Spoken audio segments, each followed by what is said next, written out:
हमारे साथ हमारे मॉडल रेसिडेंट आज के हैं mister Sanjeev Tripathi and madam Archana Tripathi madam, and हमारे जोनल अधिकारी हैं मिस्टर संजय मामगई सर। ठीक है, तो फ्रेंड्स हम आज प्रयागराज लैंड वेस्ट मैनेजमेंट की तरफ से आज ये फेसबुक लाइव कर रहे हैं, और इस फेसबुक लाइव का हमारा जो इस माध्यम से हम ये लोगों को दिखाना चाहते हैं कि कैसे हमारे ही बीच में ऐसे सिटीजन्स हैं जो कि वेस्ट सेग्रीगेशन कर रहे हैं, है ना। और वेस्ट सेग्रीगेशन से रिलेटेड बहुत से लोगों के दिमाग में कुछ प्रश्न आते हैं और समझ में नहीं आता कि कैसे किया जाए, है ना। तो आज हम ना बोलकर बल्कि सर एंड मैम से हम पूछेंगे कुछ सवाल और सीखेंगे और समझेंगे कुछ चीजें। तो मैम सबसे पहले मैं आप लोग से ये पूछना चाहूंगा कि मैम एंड सर, ये सबसे पहले आप लोग की शुरुआत कब से हुई ये वेस्ट सेग्रीगेशन को लेकर? देखिए, ये वेस्ट सेग्रीगेशन हम लोगों को पेरेंटल मिला है जी। जब से हमारे पेरेंट्स थे, उन्होंने बताया कि वो गीला सूखा कूड़ा तो नहीं बता पाते थे। उन्होंने कहा कि सब चीज़ें अलग अलग करो, सफाई घर में करो, घर की कूड़ा बाहर न जाए, ये बहुत ध्यान रखो। कूड़े की जिम्मेदारी तुम्हारी है, जो तुम इस्तेमाल कर रहे हो उस कूड़े की जिम्मेदारी आपकी है। तो इस तरीके से कूड़े को मैनेज करो कि वो कम से कम गंदगी फैलाए समाज में। बाद में यही चीज़ें आने लगी कि गीला कूड़ा अलग करिए, सूखा कूड़ा अलग करिए। हम लोग को पेरेंटल मिला, हम लोग 25 साल से ऊपर से हमको याद है कि हम लोग कर रहे हैं इस चीज़ को जी। हमारे घर से कूड़ा निकलता ही नहीं बाहर, जीरो वेस्ट होम है ये। अब हम आपको आगे बताएंगे कैसे जीरो वेस्ट होम है, कैसे किया जा सकता है कि हम कूड़ा जनरेट ही ना करें जी। लोगों को आश्चर्य होता है कि आप कैसे करते हैं सब चीज़ें।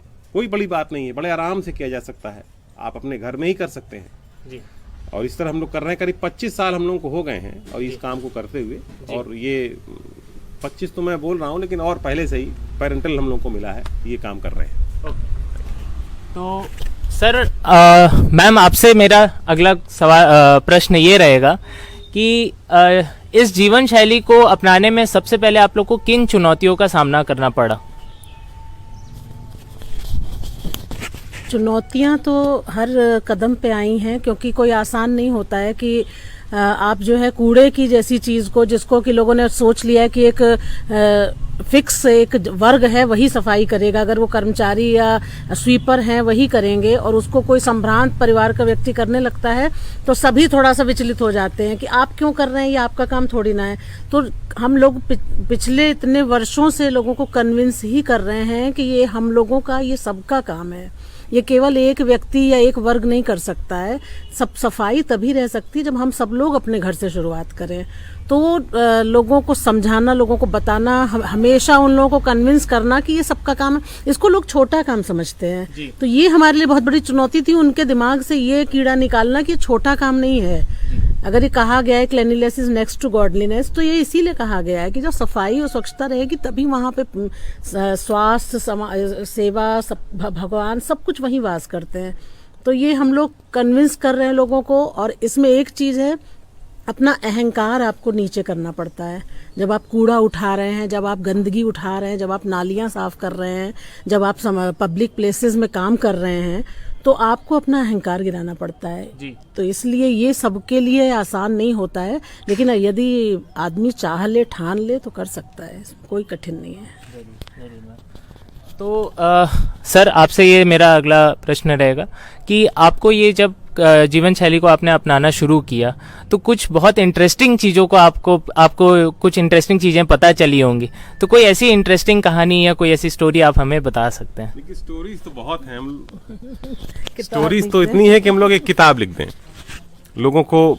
जैसे हम लोग कंपनी बाग में रोज सफाई करते थे, सफाई करते समय एक दिन हम लोग साफ कर रहे थे, सर्दी का समय था। एक लड़का और उसकी शायद गर्लफ्रेंड रही होगी, आप ही की उम्र की थी, वो बैठे थे और एकाएक वो उठा और उसको 10 रुपए दिए उसने, किसकी चाय पी लीजिएगा आप लोग। तो मैंने कहा बेटा ये क्यों कर रहे हो? क्या आप लोग ठीक ठाक परिवार से लग रहे हैं, कोई मजबूरी होगी तभी ये काम कर रहे हैं। तो वो 10 रुपए मेरे पास आज भी रखे हैं। वो मेरे लिए एक क्या कहते हैं कि पुरस्कार स्वरूप है। उसने उसकी क्या सोच थी, वो क्या इंप्रेस करना चाह रहा था अपनी फ्रेंड को, क्या करना चाह रहा मैं नहीं जानता, लेकिन उसका जो मुझे लगा कि ये चीजें अगर मैं सफाई करूंगा तो मुझे पैसे मिलेंगे। अच्छी बात है, चलिए कोई बात नहीं। उसकी भावनाओं को हम लोग ने इज्जत दी। कोई और होता शायद नाराज हो जाता है कि तुम ऐसे क्यों कर रहे हो, ये है वो है, लेकिन हम लोग ने नहीं, हमने कहा नहीं बेटा हम लोग का काम नहीं है, लेकिन हम आपको ही ट्रेन समझाने के लिए, पब्लिक को समझाने के लिए काम कर रहे हैं। और भी बहुत सारे किस्से हैं। एक छोटा सा किस्सा और है, हम जैसे कि हम कूड़ा फेंकते किसी को देख लेते हैं तो तुरंत ही उसको हम लोग वहां से उसको टोकते हैं, जरूर टोकेंगे, ये हम लोग काम है। ये सेंट एंथोनी के पास एक बार एक गैंगस्टर्स थे, बड़े थे, सब में कम से कम 25-30 बंदूकें ले रखी थी, 5-7 गाड़ियों का काफिला जा रहा था। उसी में किसी ने एक बोतल बाहर फेंक दी, तो मैंने उस बोतल को उठाया और उनको चेस किया। लोक सेवा आयोग के पास मैंने उनके सामने गाड़ी लगा दी, तो सब लोग निकले धड़धड़ाते हुए, क्या बात है क्या बात है, कैसे रोक दिया तुमने, कैसे हिम्मत हो गई। तो मैंने कहा साहब ये बोतल किसने फेंकी है। ये वाकया है 2011 का। तो बोतल किसने फेंकी, क्यों तुमसे मतलब, का मुझसे मतलब है, क्योंकि मेरा देश है, आप मेरे देश को गंदा कर रहे हैं, ये आपकी जिम्मेदारी है, कूड़ा ऐसे फेंकिए मत बाहर निकल के। तो जो उसमें मेन थे, जो मेन सदस्य थे, वो आए, उन्होंने हाथ जोड़ के माफ़ी मांगी कि साहब ये मुझसे गलती हो गई, आइंदा हम नहीं करेंगे। हम कहा चलिए मैं आपको क्षमा करता हूँ, मैं ये आप इसको मुझे दीजिए। और बड़ा उन्होंने अपने आप को गिल्टी फील किया कि नहीं ऐसे सबको करना चाहिए। हम कहा सिर्फ अपने कूड़े की जिम्मेदारी आप ले लीजिए और कुछ नहीं करना है आपको, सिर्फ जो हम कूड़ा जनरेट कर रहे हैं उतना हम कूड़ा सही जगह डिस्पोज करेंगे, बस काम खत्म, देश साफ हो जाएगा। हमको सफाई करने की आवश्यकता नहीं है, सिर्फ कूड़े गंदगी ना फैलाएं, इतना ही करना है, ये करना है बस। Thank you so much sir. And सबसे ज़्यादा जो एक चीज़ मुझे समझ में आती है और लगता है कि एक ऐसा मतलब एक चीज़ बन गई है इस धरती के लिए जिसका नाम है प्लास्टिक। तो प्लास्टिक इतना चीप, इतना ज़्यादा रिलायबल और कहीं पे भी आप उसको मिल जाता है। तो ये एक ऐसी चीज़ है कि सर हम बाहर निकले और कोई भी खाने का आज अगर आइटम देखें, या तो आजकल पानी की बोतलें भी होती हैं, तो पानी की बोतलों में हम देखते हैं कि प्लास्टिक का इतना यूज़ हो चुका है कि वो हमारी लाइफ का एक पार्टी बन गया है। तो सर जैसे पार्ले जी के पैकेट्स हो गए, या कोई भी हम बिस्किट्स ला रहे हैं, कोई भी नमकीन ला रहे हैं, कुछ भी ला रहे हैं, तो हम लोग किस तरीके से हम लोग उन प्लास्टिक्स को कर सकते हैं, कि हम लोग उन प्लास्टिक्स का क्या किया जा सकता है, या फिर हम किस तरीके से उसका इम्पैक्ट इस पृथ्वी पर कम कर सकें। देखिए इस वक्त हम लोग इस युग को प्लास्टिक युग कहें तो कोई अतिशयोक्ति नहीं होगी। पहले कांस्य युग हुआ करता था, स्वर्ण युग हुआ करता था, लौह युग होता था, पाषाण काल हुआ करता था। सब चीजें जैसे कि सिक्के पत्थर के चलते थे, फिर तांबे के चलने लगे, फिर सोने के चलने लगे, वो युग अलग अलग होते थे। इस वक्त हमारे करेंसी प्लास्टिक की आ गई है, आपने देखा होगा। तो प्लास्टिक करेंसी है, तो हम लोग इस प्लास्टिक युग बोलें तो कोई अतिशयोक्ति नहीं होगी। इस प्लास्टिक युग में इस प्लास्टिक के बहुत फायदे हैं, बहुत सारे बेनिफिट्स हैं, लेकिन जो इसका जो साइड इफेक्ट है वो बहुत ज्यादा है, वो बहुत नुकसान कर रहा है हमारे पर्यावरण को। देखिए आप भी जानते हैं, हम भी जानते हैं कि पेट्रोल डीजल हमारी आवश्यकता है। वो अगर निकाला जाएगा तो क्रूड ऑयल साफ करके पेट्रोल डीजल किया जाएगा, उसके बाद उसका जो वेस्ट निकलेगा वो प्लास्टिक होगा। प्लास्टिक के दुनिया भर के कैटेगरीज आ गई, दुनिया भर की चीजें आ गई। प्लास्टिक की बोतल आजकल हम लोग बड़ा ही स्टेटस सिंबल समझते हैं जी, कि ये बड़ा ही अच्छा स्टेटस है, इसको पीना। ऊपर अंदर से लगा है ना, ये भी भर रहे हैं, वो है अभी ध्यान होने की। प्लास्टिक की चीजें हम लोग भरपूर इस्तेमाल करते हैं, मजबूरी भी है। सारी चीजें हम लोग को प्लास्टिक में ही आ रही हैं, रैप होकर के सारी चीजें पैक होकर आ रही हैं, लेकिन उसको हम कैसे रिड्यूस कर सकते हैं। जो 3R सिस्टम है, रिड्यूस, रीयूज और रिसाइकल। रिड्यूस करके मतलब आप अपनी चीजों को कितना कम से कम प्लास्टिक लें, जो अवॉइड कर सकते हैं वो ना लें। जैसे कि आप छोटी सी चीज है, एक अगर आप झोला अगर उठा कर लेके जाते हैं मार्केट में, तो आप एक पन्नी तो नहीं लेंगे, वो तो रिड्यूस कर लेंगे। बाकी चीजें हैं, पानी की बोतल है, आप अपनी बोतल कैरी करिए, अपने घर का पानी पीजिए। ये बड़ा ही लंबा विषय है, इसमें तो बहुत देर तक बोला जा सकता है। हम लोग बोलते हैं, लोगों को समझाते हैं कि क्या क्या नुकसान है इसके, क्या क्या फायदे हैं। अब आपके घर में पॉलिथीन्स आ गए, आप उसको कैसे बचाएंगे? हम लोग का जीरो वेस्ट होता है। ये देखिए बिस्किट्स वगैरह के आते हैं। बिस्किट के रैपर्स हैं, नमकीन के रैपर्स हैं, कुछ भी चीज़ें हैं। ये बॉटल्स आपके यहाँ मिल जाती हैं। ये बॉटल हमने कूड़े में कलेक्ट की है। और इसके बाद इसमें हम लोग ये पॉलिथीन्स को जो भी आती हैं पैकिंग्स, ये भरते जाते हैं। इसमें हमारे यहाँ 2 महीने का ये पैकिंग ये है, वेस्टेज है ये। इसको हम लोग धीरे धीरे करके भरते जाते हैं, ठूस ठूस के भरते जाते हैं। तो इस तरह से हम लोग बॉटल इको ब्रिक्स तैयार हो जाती है। ब्रिक्स तैयार हो जाते हैं, इको ब्रिक्स तैयार हो जाते काफी, हैं, मजबूत रहते हैं ये। अब इसको हम लोग क्योंकि कंस्ट्रक्शन लाइन में है तो हम इस ब्रिक्स को कंस्ट्रक्शन पे भी कर सकते हैं। वो ले आओ भाई, अंदर से लाओ, समझ नहीं आता इसको। इस ब्रिक्स को कंस्ट्रक्शन में भी यूज कर सकते हैं। लोग आजकल डेकोरेशन में बाहर ऐसे बाउंड्री बना करके इसको लगाते हैं। प्लस अगर इसको हमने भेज दिया सीधे फ्यूल, जहां पे आप लोग, अब तो प्लास्टिक से फ्यूल भी कन्वर्ट होने लगा है, अगर इसको वहां भेज दिया तो ये पूरी तरीके से फ्यूल में कन्वर्ट हो जाएगा। अब लोग कहते हैं कि साहब ये क्या क्या हम करें, कैसे करें? तो साहब एक सोच बनानी पड़ती है आपको।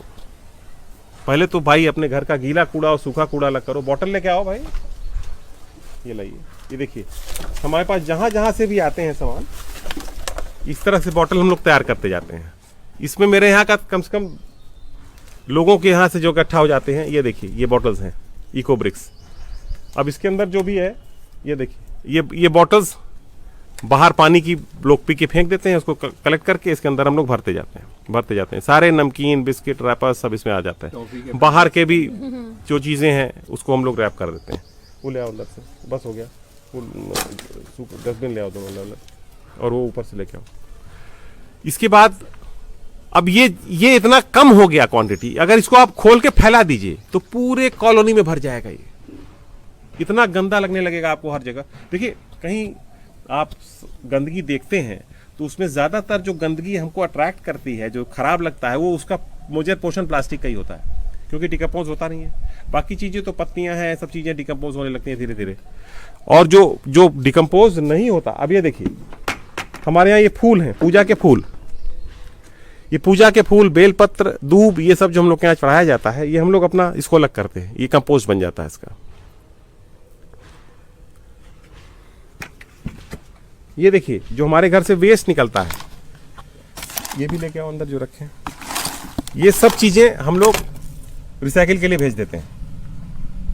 रिसाइकिल करने के लिए भेजते हैं, तो जो महिलाएं घूमती रहती हैं उनको दे देते हैं। वो लोग बड़े खुशी इसको ले जाते हैं, उसको बेच के अपना भरण पोषण करते हैं। और बाकी जो ये निकल आया, जो भी चीजें निकल आएंगे, इसको हमने इसमें भर दिया। अभी आपको हम भर के दिखाते हैं। एक बोतल लेके आओ, एक बोतल लेके आओ।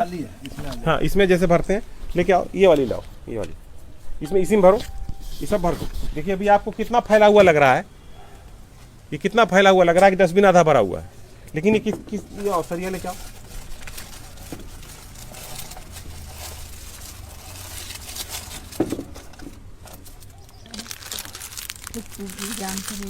हाँ हाँ ठीक है, ये भरते जाएंगे इसमें। और ये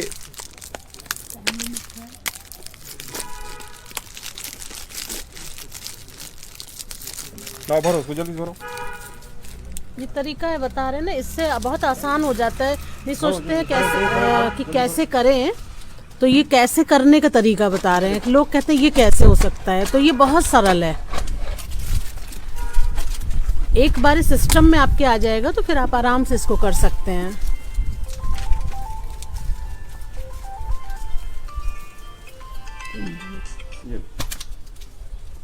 ये तो किचन में रखी और उसी समय साथ और ये देखिए, और आपके अंदर ये बोतल जो है, नॉर्मल घरों में 1.5 से 2 महीने तो में एक बोतल के अंदर वेस्ट आ जाएगा। ये दूध की पन्नी है, ये पूरी तरह रिसाइकिल हो जाती है। ये जो कूड़ा बिनने वाली महिलाएं लेती, ये देखिए मोटी प्लास्टिक जो 50 माइक्रोन से ऊपर की है, ये रिसाइकिल हो जाती है। इसमें तो 1 रुपया वो देते भी हैं, लिखा हाँ, भी होता है। हाँ। ये रिसाइकिल का वो पे कर रहे हैं 1 रुपीज, वो कंपनी उसको देती है, कंपनी उसको पे करती है। अब देखिए ये टूथपेस्ट का वेस्ट है जो निकला है, नीचे वाला पोर्शन, ये रिसाइकिल हो जाता है। ये पाउडर का डिब्बा है, ये पूरी तरीके से रिसाइकिल हो जाएगा। अब आप देखिए उतना भरने के बाद भी उतना का उतना ही है। ये हम लोग भरते जाते हैं, इस तरीके से इसको वेस्ट को आप खत्म कर सकते हैं। और बहुत सी चीजें हैं देखने के लिए। हाँ।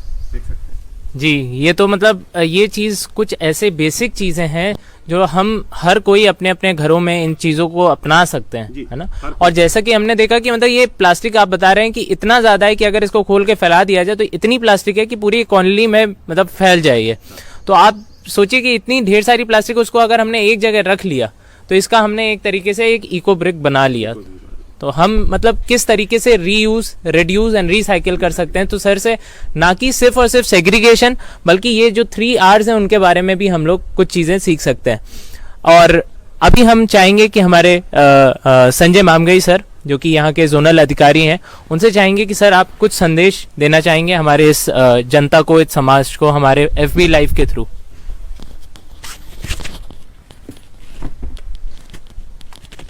नमस्कार। जैसे कि अभी त्रिपाठी जी ने पूरा बताया है, तो ऐसे ही जो है जब हमारी इनसे मुलाकात हुई थी तो आपसे हम कई चीज़ें सीखी, और ये संदेश जैसा आपने किया है अगर ऐसे हमारे हर मोहल्ले में करने लग जाए लोग, तो मुझे नहीं लगता कि नगर निगम के एम्प्लॉइज की किसी को आवश्यकता होगी। थोड़ा सा बस ये है कि जो झाड़ू वाड़ू का काम है, वो डस्ट का है, वो हम लोग करें। और कूड़ा तो ये अगर हर आदमी जैसे आप कर रहे हैं, और अब हमारे साथ जो है लाइन वेस्ट मैनेजमेंट जुड़ चुका है, आप डोर टू डोर का काम वो ले रहे हैं, उनको आप सेग्रीगेट करके दें। बस केवल आपको इतना काम करना है। मेरी ये अपील है कि अपना गीला कचरा अलग डस्टबिन में रखें, सूखा अलग रखें, और जब हमारे एक एम्प्लॉई आपके दरवाजे पे आए तो आप उनको समय से भी दे दें।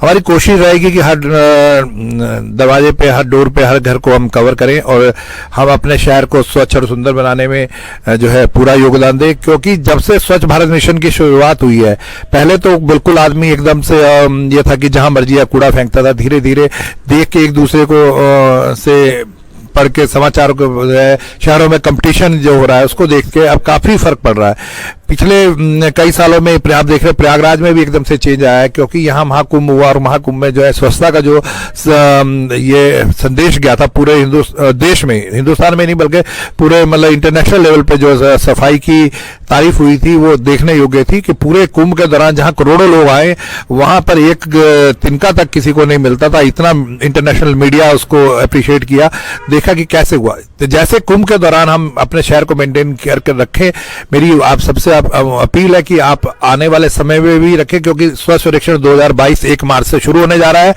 और इसके लिए हम लोग तैयार हैं। और हमारा law and waste management plus नगर निगम दोनों के सहयोग से हम अपने प्रयागराज को इस बार स्वच्छता रैंकिंग में टॉप 10 में लाने की कोशिश करें। आपका सहयोग हमारे लिए है। धन्यवाद। Thank you so much sir. और अब हम चाहेंगे हमारे प्रयागराज लायन वेस्ट मैनेजमेंट के operations head mister Abhilash Sangwan ji कुछ 2 लाइन में संदेश दें हमारी इस जनता को इस फेसबुक लाइव के थ्रू। नमस्कार प्रयागराज वासियों, मेरा आप सभी से एक अनुरोध है कि जो law and waste Prayagraj law and waste management का जो गाड़ी आपके पास आती है, आपके घर से कचरा लेती है, आप उसको अलग अलग सेग्रेगेट कचरा दें और कचरे को रोड पे ना डालें।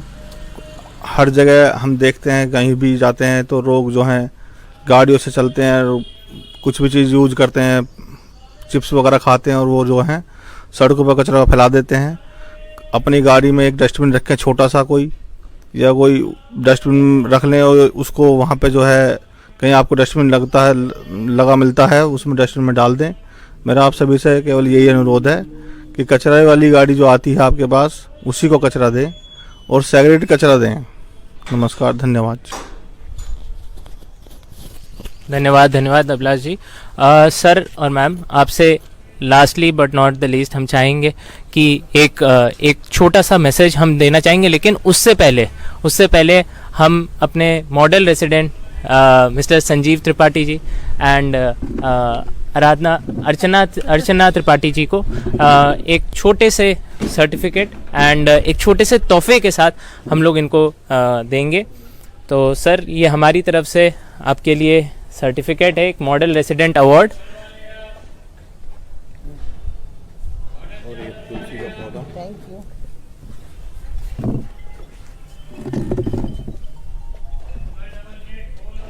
तुलसी जरूर लगाएं। रोग प्रतिरोधक क्षमता इसमें सबसे ज्यादा होती है। मैम फिर से हम सुनना चाहेंगे ये मैसेज। तुलसी जो है अपने घरों में जितनी लगा सकें लगाएं, क्योंकि कैंसर प्रतिरोधक क्षमता इसमें बहुत अधिक होती है, तो स्वस्थ रखेगा आप लोगों को।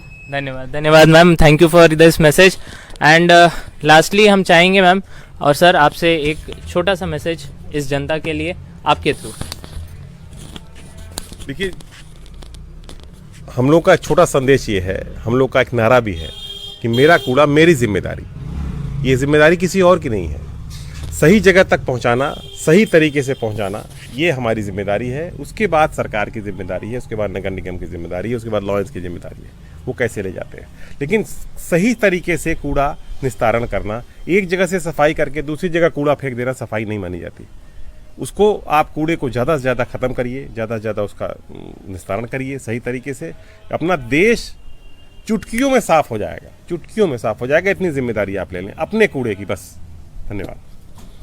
थोड़ा सा एक छोटी सी बात कहनी है कि थोड़ा सा अपने व्यक्तिगत हितों से उठकर ऊपर थोड़ा समाज और राष्ट्र के लिए सोचें, और जब आप ये कार्य करेंगे ना तो आपको बहुत सुख का अनुभव होगा। जब हम दूसरों के लिए, समाज या देश के लिए कुछ भी करते हैं तो बहुत आंतरिक शक्ति बढ़ती है। तो इसको शुरू करिए, आप खुद ही देखेंगे कि काफ़ी प्रसन्नता का अनुभव होगा आपको। Thank you, thank you so much ma'am and sir. और फ्रेंड्स, इसी तरीके से जैसे कि सर ने बताया, मिस्टर संजय मामगई जी ने, कि कैसे नगर निगम और प्रयागराज लायन वेस्ट मैनेजमेंट तो लगा ही हुआ है, उसकी तरह उसके साथ साथ आप लोग को भी लगना पड़ेगा। और जैसे कि हम लोग ने आज सीखा कि सिर्फ और सिर्फ वेस्ट सेग्रीगेशन नहीं बल्कि 3 R का भी इस्तेमाल करना है हमें अपनी ज़िंदगी में, और इसको एक तरीके का हमारा संस्कार बना देना है ना। तो थैंक यू सो मच आज हमारे साथ जुड़ने के लिए। और आगे हम लोग और ऐसे ही लाइव सेशन करते रहेंगे। इसी पेज पे आप कनेक्टेड रहिए, और भी बहुत सी इन्फॉर्मेटिव वीडियोस आती रहेंगी। Thank you so much everybody.